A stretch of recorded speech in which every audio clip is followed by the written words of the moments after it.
We continue to track the aftermath of what is now confirmed to be a tornado in Point Place, plus one up in Michigan. Severe storms are the big story today.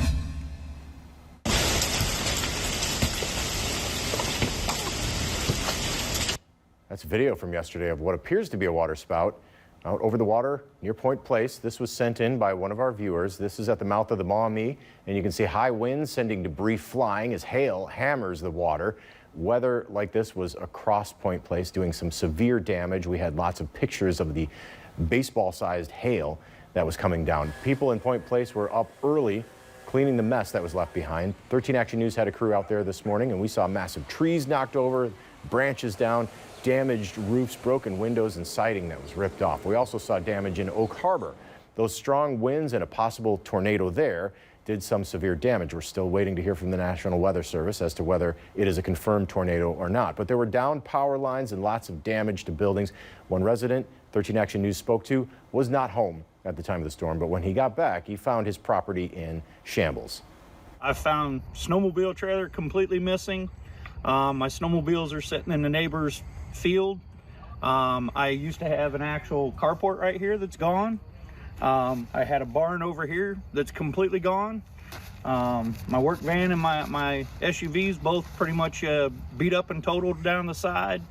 And this wall on this side of the house is actually falling in the front half of the house. Again, this was the same system that went through, but we're still waiting to hear whether this was a tornado. Again, the two tornadoes that we have confirmed now were in Detroit Beach, just over the state line, and then in Point Place. Dozens of homes and barns were also damaged in Ottawa County. The National Weather Service there is working to determine whether that was a tornado as well. Alexis Means is live with the details this afternoon. Alexis? Tony, this storm cut a path through this area that caused major damage. If you can take a look at this tree that was uprooted, this tree used to be in this hole over here. And as I walk around that hole, I'm going to show you that this tree over here, it actually almost took out this house. The National Weather Service, they are surveying this area, and they indicated that a tornado came into this area. That's what the radar indicated at the time. The heavy winds damaged at least a half a dozen of homes and barns. There are power poles down, debris across the area. There was also damage to numerous homes in the area. One home was completely destroyed. The National Weather Service will do a survey to find out the strength of the winds.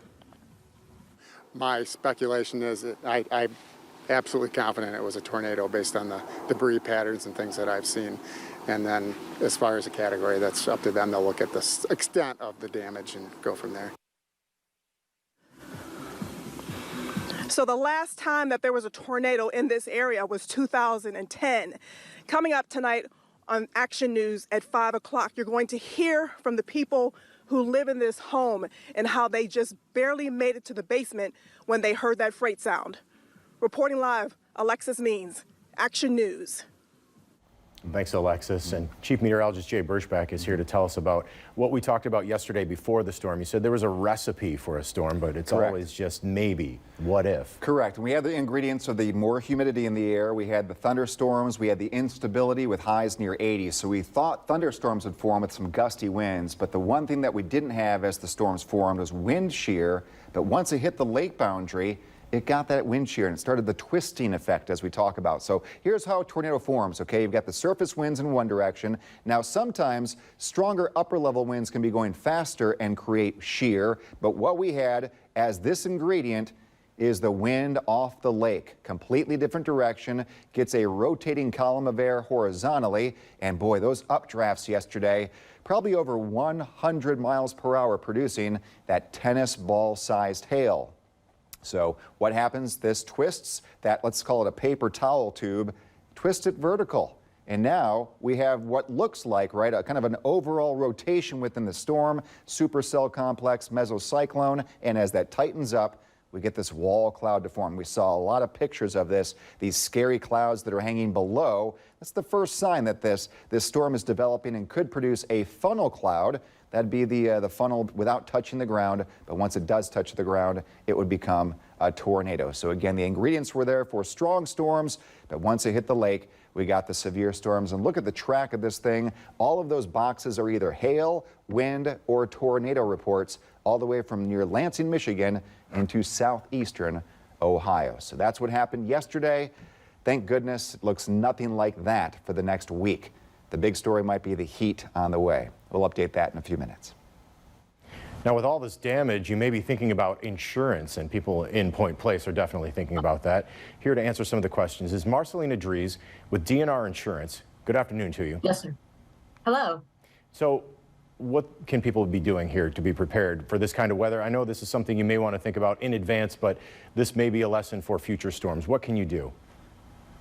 Well, make sure that you know that you have your phone numbers with you, your insurance agent, who they are.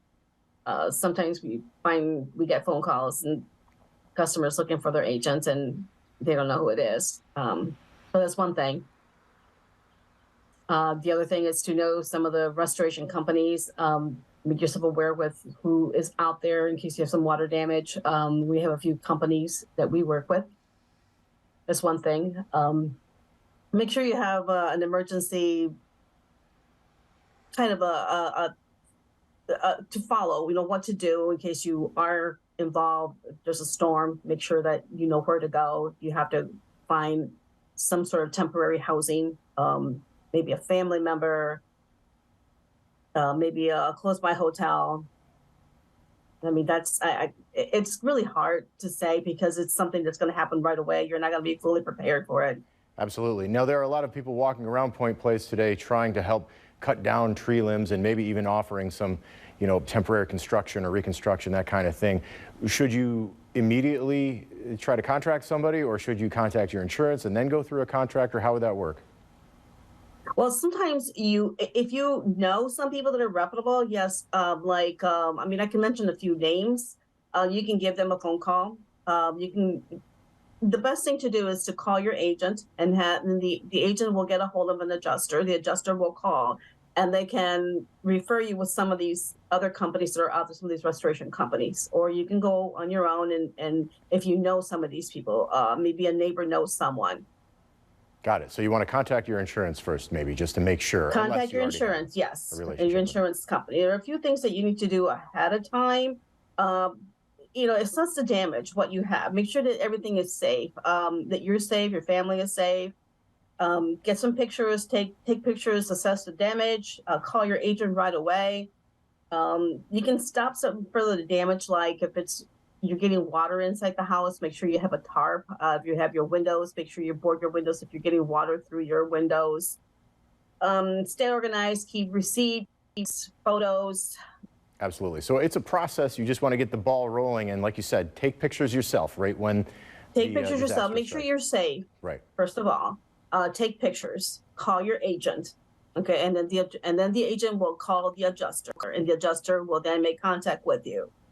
Got it. And follow up with a phone interview. All right. Thanks very much. Marcelina Dries with DNR Insurance. Thanks again for joining us this afternoon. Bye-bye. Remember, you can watch our full big story on our 13 ABC News app. It is available as a free download in your app store.